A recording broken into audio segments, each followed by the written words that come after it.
Ya, assalamualaikum warahmatullahi wabarakatuh. Kembali lagi bersama dengan saya Channel Nojeng dan kali ini saya akan membagikan sebuah pengalaman bagaimana saya ketika membuat sebuah materi podcast dan saya melakukan editing di Studio One. Jadi dalam kesempatan kali ini saya akan memberikan dua informasi ya, atau dua pengalaman lah. Yang pertama adalah materi podcast itu sendiri tentang sejarah Kota Makassar, dan informasi yang kedua atau pengalaman yang kedua adalah bagaimana saya melakukan editing untuk materi podcast tersebut. Baik, kita akan dengarkan untuk materi podcast yang tersebut. Ini sebelum saya melakukan editing, kita dengarkan. Assalamualaikum warahmatullahi wabarakatuh. Kembali lagi bersama dengan saya Anja Denojeng, dan untuk episode pertama podcast saya ini kita akan bercerita dulu tentang sejarah nama Makassar. Makassar adalah kota kelahiran saya, jadi saya akan memulai dari situ. Yaitu kita dengarkan sangat kering dan kita coba dengarkan apa yang saya lakukan dengan materi podcast tersebut. Ini setelah saya melakukan editing. Assalamualaikum warahmatullahi wabarakatuh. Kembali lagi bersama dengan saya Anja Denojeng, dan untuk episode pertama podcast saya ini kita akan bercerita dulu tentang sejarah nama Makassar. Makassar adalah kota kelahiran saya, jadi saya akan memulai dari situ. Baik, Makassar. Banyak orang yang salah kaprah menilai nama tersebut, yang katanya berasal dari kata kasar.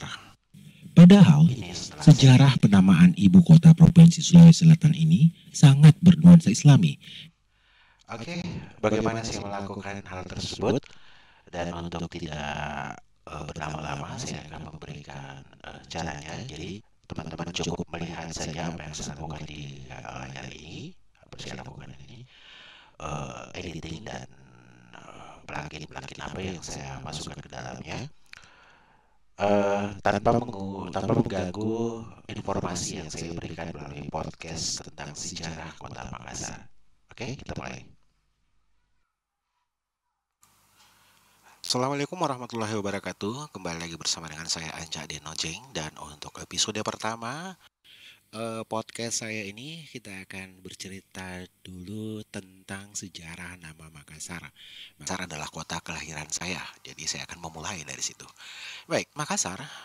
Banyak orang yang salah kaprah menilai nama tersebut, yang katanya berasal dari kata kasar. Padahal, sejarah penamaan ibu kota Provinsi Sulawesi Selatan ini sangat bernuansa Islami, yakni ditandai dengan mimpi Raja Talo ke-6 di abad ke-16.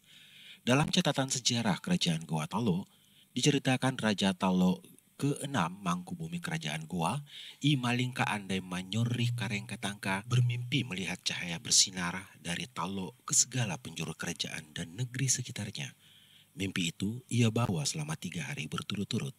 Tepat di malam Jumat 9 Jumadil Awal 1014 Hijriah atau tanggal 22 September 1605 Masehi, di malam ketiga mimpi raja, sebuah perahu kecil berlabuh di pantai Talo.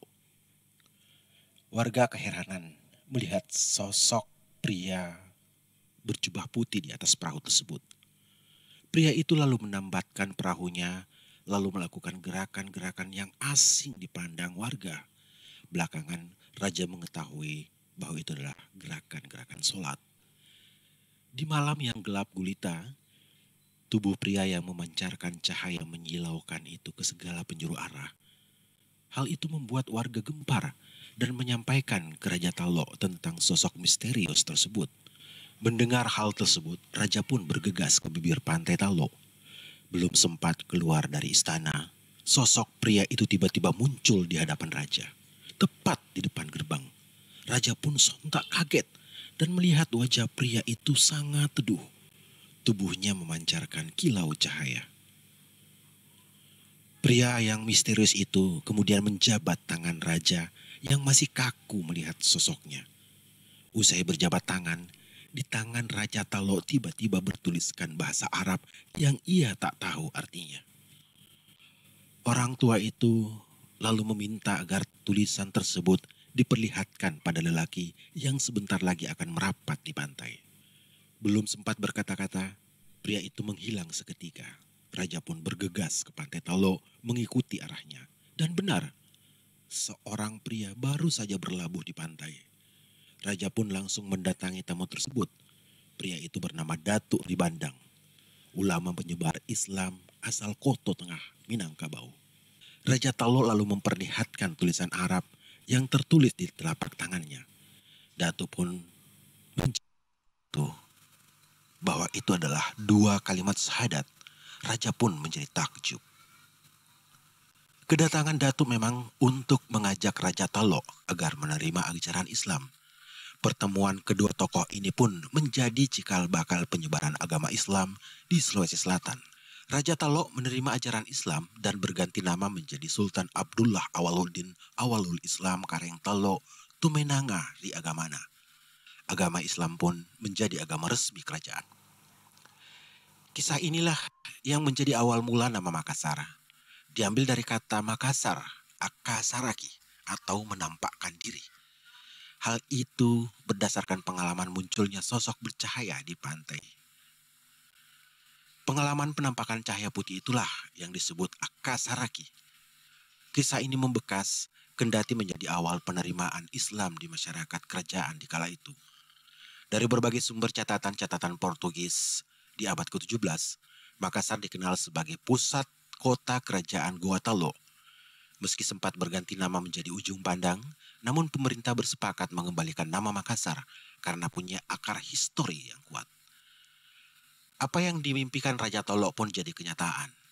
Usai masuk Islam, kerajaan Goa Talo menjadi salah satu sebab utama penyebaran Islam ke seluruh kota di kerajaan Sulawesi.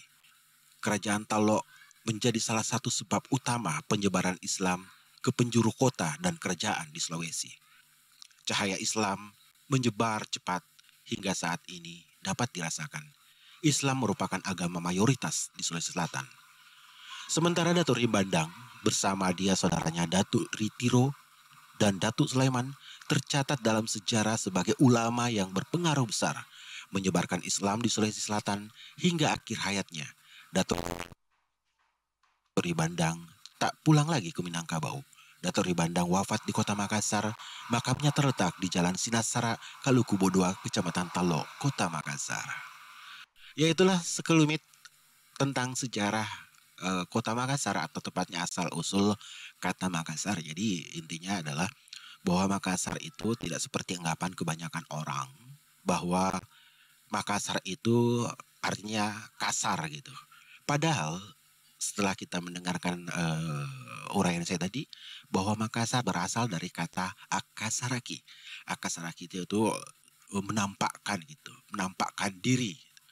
Ya, Itulah sekelumit sejarah tentang nama asal usul nama kota Makassar, yang juga saya memberikan semacam cara saya melakukan editing dan mixing untuk vokal tersebut. Bagaimana yang awalnya vokalnya terasa sangat kering, kemudian bisa kita ubah baik dengan dari segi karakter suaranya, kita bisa mengangkat atau kita boost untuk bass, treble ataupun middle daripada vokal tersebut.